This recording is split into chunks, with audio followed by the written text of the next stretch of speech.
नमस्कार। आकाशवाणी से समाचार संध्या के साथ मैं विशाल शर्मा।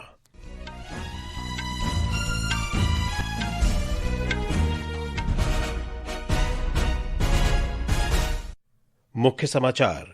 केंद्रीय वित्त मंत्री निर्मला सीतारामन ने नए जीएसटी सुधारों की सराहना की। कहा, इससे खपत बढ़ेगी और पूंजीगत व्यय पर प्रभाव नहीं पड़ेगा। कृषि मंत्री शिवराज सिंह चौहान ने बाढ़ प्रभावित पंजाब को केंद्र से पूर्ण सहायता का आश्वासन दिया। कहा, नुकसान की विस्तृत रिपोर्ट प्रधानमंत्री को सौंपी जाएगी।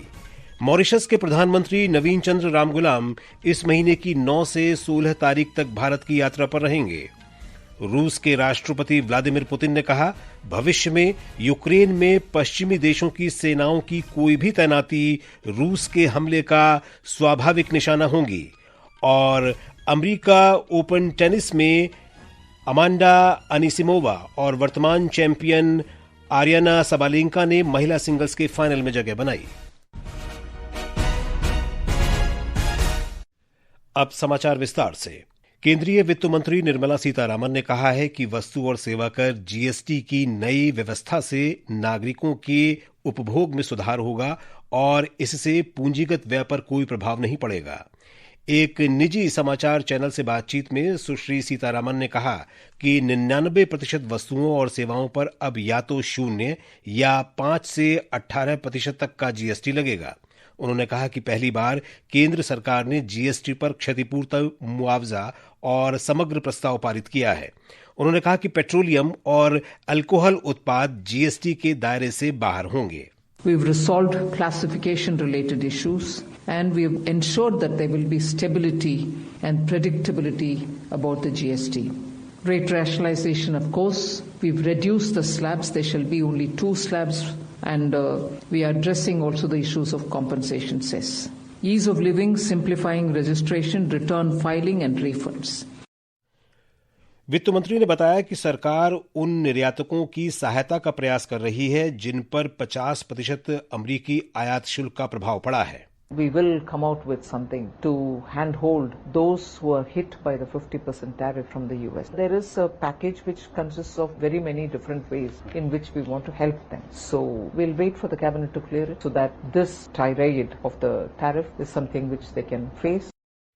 निर्मला सीतारामन ने कहा कि आत्मनिर्भर भारत का उद्देश्य न केवल सभी वस्तुओं का देश में उत्पादन करना है बल्कि अनिश्चित वैश्विक व्यापार नीतियों का आत्मसम्मान के साथ सामना करना है।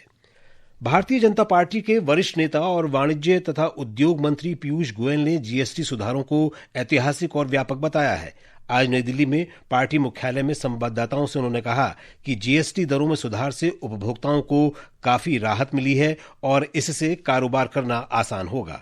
एक बहुत महत्वपूर्ण कदम है। इससे डिमांड भी बढ़ेगी।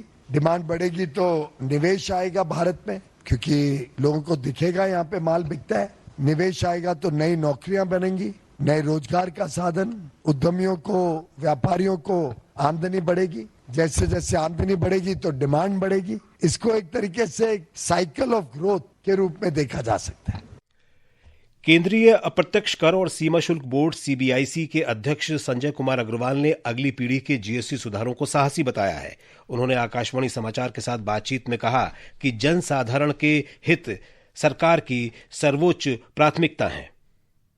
पहला उद्देश्य तो ये था कि हमें रेट 4 की जगह पे 2 करने हैं, एक स्टैंडर्ड रेट और एक मेरिट रेट। मेरिट रेट में कॉमन आदमी की रोजमर्रा की जरूरतों का सामान है, या हमारे कृषि में उसका महत्व है, या ऐसी हमारे जो इंडस्ट्री के सेक्टर्स हैं जो काफी मास एम्प्लॉयमेंट प्रोवाइड करते हैं, इसमें बहुत सारी एमएसएमई यूनिट्स, तो उन सबको ध्यान में रखकर इसके बारे में प्रपोजल बनाया गया और फिर ये प्रपोजल पिछली जो जीएसटी काउंसिल की मीटिंग हुई थी उसमें ये पारित कर दिया और ये लागू करने के लिए हमारे पास में।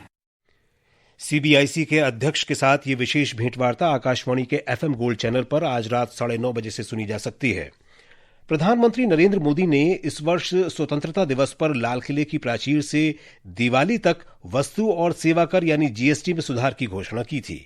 देश की अर्थव्यवस्था को अधिक कार्यकुशल और लोगों के हितों के अनुरूप बनाने के प्रधानमंत्री के दृष्टिकोण को साकार करने के क्रम में इस महीने की 3 तारीख को ही जीएसटी परिषद ने दरों को युक्तिसंगत बनाने को मंजूरी दे दी। आज हम रोजमर्रा की जरूरतों की वस्तुओं के जीएसटी सुधारों पर एक नजर डाल रहे हैं। हमारे संवाददाता ने बताया है कि नई दरें इस महीने की 22 तारीख से प्रभावी होंगी। जीएसटी सुधारों से अब घरों को सीधी बचत मिलेगी, क्योंकि रोजमर्रा की जरूरतों की चीजों और पैकेट फूड पर टैक्स कम कर दिया गया है। हेयर ऑयल, साबुन, शैम्पू, टूथपेस्ट, टूथब्रश और शेविंग क्रीम जैसे स्वच्छता उत्पादों पर जीएसटी 18% से घटाकर सिर्फ 5% कर दिया गया है। वहीं अल्ट्रा हाई टेम्परेचर दूध, पनीर और सभी तरह की रोटी और पराठा और अन्य भारतीय ब्रेड पर अब कोई जीएसटी नहीं लगेगा। नमकीन, भुजिया, sauce, pasta, noodles, chocolate, coffee, cornflakes, मक्खन और घी जैसे खाद्य सामग्री पर जीएसटी घटाकर 5% कर दिया गया है। इसके अलावा साइकिल, रसोई के सामान, डायपर और सिलाई मशीन जैसे घरेलू सामान पर भी केवल 5% ही जीएसटी लगेगा। उपभोक्ता मामले, खाद्य और सार्वजनिक वितरण मंत्री प्रहलाद जोशी ने कहा कि गरीब और मध्यम वर्ग को बड़ी राहत मिली है। उन्होंने बताया कि खाने पीने की चीजों पर जीएसटी घटाकर 0.5% करना इस सुधार की सबसे बड़ी खासियत है। गरीब और मिडिल क्लास के लिए एक बड़ा रिलीफ देना ये प्रधानमंत्री जी के मन में था, तो इसीलिए प्रधानमंत्री जी ने सिर्फ 2 लेवल पर जीएसटी का लागू करने का निर्णय किया है। एक है 5, एक और 18। वहीं अलग अलग वर्गों के उपभोक्ताओं ने भी इन सुधारों का स्वागत किया और आकाशवाणी समाचार से कहा कि वे इसके लागू होने का बेसब्री से इंतजार कर रहे हैं। मेरा नाम सपना गुप्ता है। सरकार ने जो बदलाव किया है उससे हम सभी के जीवन पर भी ये बहुत बड़ा असर पड़ेगा। पहले तो ये कि हर इंसान ये महंगाई से बहुत ज्यादा परेशान था, अब जो कि कम कर दिए हैं तो लोगों को थोड़ा सा राहत अनुभव होगा। हम सौरभ गुप्ता बोल रहे हैं उत्तर प्रदेश से। बीमा और ये कंपनियों का जो जीएसटी फ्री कर दिया है और होटल में जो लगता रहा उसको भी कम कर दी। इससे आम जनता को राहत मिलेगा, लोग अपने जीवन को सुरक्षित कर सकेंगे। जीएसटी काउंसिल का यह फैसला सीधे तौर पर परिवारों का आर्थिक बोझ कम करेगा और उपभोक्ताओं की क्रय शक्ति को मजबूत बनाएगा। आदर्श के साथ अमन यादव, आकाशवाणी समाचार, दिल्ली। ये समाचार आकाशवाणी से प्रसारित किए जा रहे हैं। ताजा समाचार जानने के लिए आप हमारे social media handle x@AIR News Hindi को फॉलो कर सकते हैं। समाचार संध्या में आपका फिर स्वागत है। केंद्रीय कृषि मंत्री शिवराज सिंह चौहान ने कहा है कि वे प्रधानमंत्री को पंजाब में बाढ़ से हुए नुकसान की विस्तृत रिपोर्ट सौंपेंगे। बाढ़ प्रभावित क्षेत्रों का जायजा लेने के लिए एक दिन के दौरे पर कल पंजाब पहुंचे कृषि मंत्री ने कहा कि बाढ़ग्रस्त इलाकों के पुनर्निर्माण के लिए योजनाबद्ध तरीके से काम करना होगा। संकट की इस घड़ी में केंद्र सरकार पूरी तरह से पंजाब की जनता के साथ है। जो स्थिति यहाँ पंजाब की है उसके आकलन करने के लिए 2 केंद्रीय टीमें भी आ गई है। सारे डिपार्टमेंट के अधिकारी है, दोनों टीमें दौरा करना शुरू कर रही है, स्थिति का आकलन करेंगी और उसके बाद भारत सरकार को रिपोर्ट देगी। कृषि मंत्री ने केंद्र की ओर से राज्य को पूर्ण सहयोग का आश्वासन दिया। पंजाब से हमारे संवाददाता ने बताया है कि राज्य के कई जिले अब भी अलर्ट पर हैं।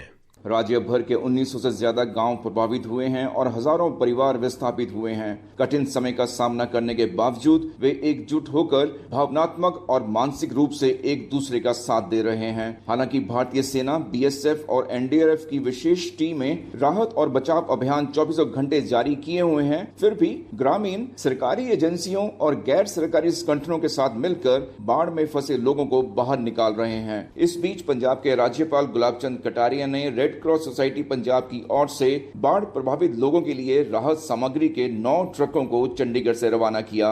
राजेश बाली, आकाशवाणी समाचार, जालंधर।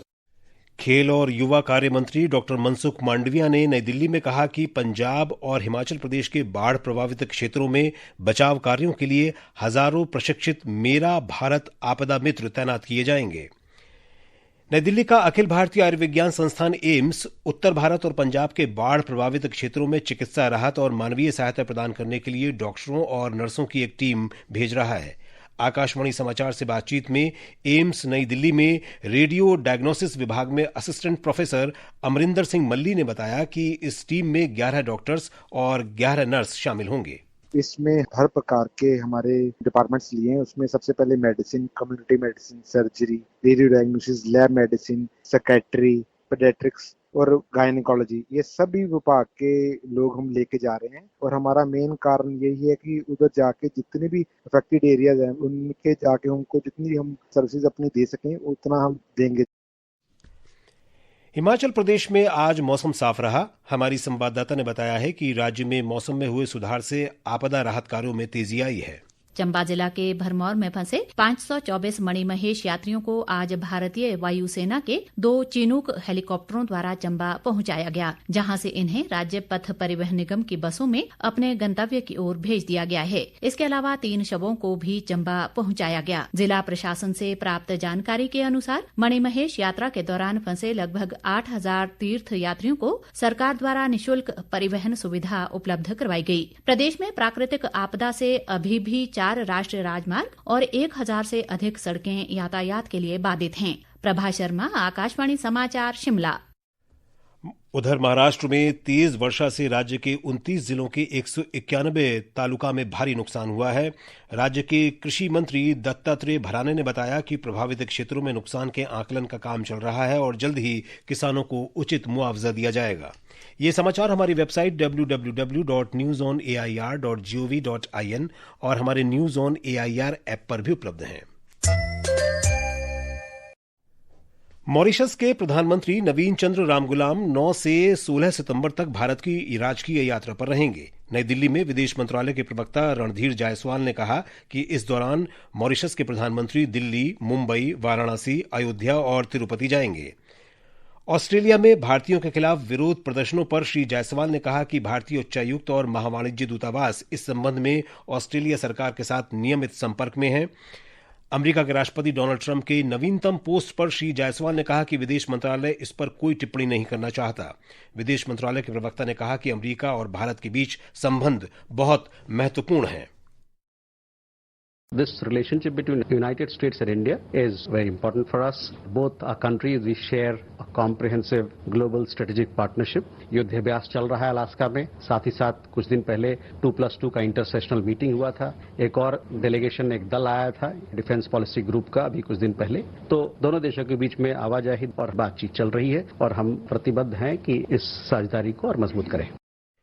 यूक्रेन पर श्री जायसवाल ने कहा कि भारत को उम्मीद है कि सभी पक्ष रचनात्मक रूप से आगे बढ़ेंगे। विदेश मंत्रालय के प्रवक्ता ने कहा कि भारत संघर्ष के शीघ्र अंत और स्थायी शांति का समर्थन करता है। यूक्रेन के मुद्दे पर कई एक सारी बातचीत हुई है प्रधानमंत्री और दुनिया के अलग अलग लीडरों के साथ। जो भी अभी के एफर्ट्स चल रहे हैं वहां पर शांति बहाल करने के लिए, उसका हम लोग स्वागत करते हैं और जो भी पार्टीज हैं उसमें इस मुद्दे पर आगे बढ़ेंगे एक कंस्ट्रक्टिव अप्रोच के साथ। और भारत इस बात को सपोर्ट करता है कि जल्द से जल्द वहां पर जो कॉन्फ्लिक्ट चल रहा है वो खत्म हो और वहां पर एक स्थायी शांति का वातावरण बने। विदेश मंत्री सुब्रमण्यम जयशंकर ने आज शाम नई दिल्ली में भूटान के प्रधानमंत्री शेरिंग तोब्गे से मुलाकात की। उन्होंने कहा कि भारत और भूटान के बीच अद्भुत और समय की कसौटी पर खरी उतरी साझेदारी निरंतर मजबूत होती जा रही है। रूस के राष्ट्रपति व्लादिमीर पुतिन ने कहा है कि यूक्रेन में तैनात पश्चिमी देशों की सेना रूस के हमले का निशाना बनेगी। फ्रांस और ब्रिटेन ने संकेत दिया है कि वे युद्ध समाप्त होने के बाद यूक्रेन में सेना तैनात करने के लिए तैयार हैं। अमेरिका के राष्ट्रपति डोनाल्ड ट्रंप ने कहा है कि वाशिंगटन वायुसेना तैनात कर सकता है। श्री पुतिन ने कहा कि रूस और यूक्रेन दोनों के लिए सुरक्षा गारंटी सुनिश्चित की जानी चाहिए। प्रधानमंत्री नरेंद्र मोदी ने आज शिक्षक दिवस के अवसर पर केंद्रीय मंत्री सावित्री ठाकुर का एक लेख साझा किया। प्रधानमंत्री ने कहा कि सावित्रीबाई फुले की विरासत भारत की आकांक्षाओं को प्रेरित करती है। और अब खेल खबरें। अमांडा अनिसिमोवा और वर्तमान champion Ariana Sabalenka America open tennis के महिला सिंगल्स के फाइनल में पहुंच गई हैं। आज सेमीफाइनल में अमेरिका की अमांडा अनिसिमोवा ने जापान की नाओमी ओसाका को 6-7, 7-6, 6-3 से मात दी। बेलारूस की सबालेंका ने पहले सेमीफाइनल में अमेरिका की जेसिका पेगुला को हराया था। और अब अंत में मुख्य समाचार एक बार फिर। केंद्रीय वित्त मंत्री निर्मला सीतारामन ने नए जीएसटी सुधारों की सराहना की। कहा, इससे खपत बढ़ेगी और पूंजीगत व्यय पर प्रभाव नहीं पड़ेगा। कृषि मंत्री शिवराज सिंह चौहान ने बाढ़ प्रभावित पंजाब को केंद्र से पूर्ण सहायता का आश्वासन दिया। कहा, नुकसान की विस्तृत रिपोर्ट प्रधानमंत्री को सौंपी जाएगी। मॉरिशस के प्रधानमंत्री नवीन चंद्र रामगुलाम इस महीने की 9 से 16 तारीख तक भारत की यात्रा पर रहेंगे। रूस के राष्ट्रपति व्लादिमीर पुतिन ने कहा, भविष्य में यूक्रेन में पश्चिमी देशों की सेनाओं की कोई भी तैनाती रूस के हमले का स्वाभाविक निशाना होंगी। और अमेरिका ओपन टेनिस में अमांडा अनिसिमोवा और वर्तमान चैंपियन आरियाना सबालेंका ने महिला सिंगल्स के फाइनल में जगह बनाई। इसके साथ ही समाचार संध्या का ये अंक समाप्त हुआ। नमस्कार।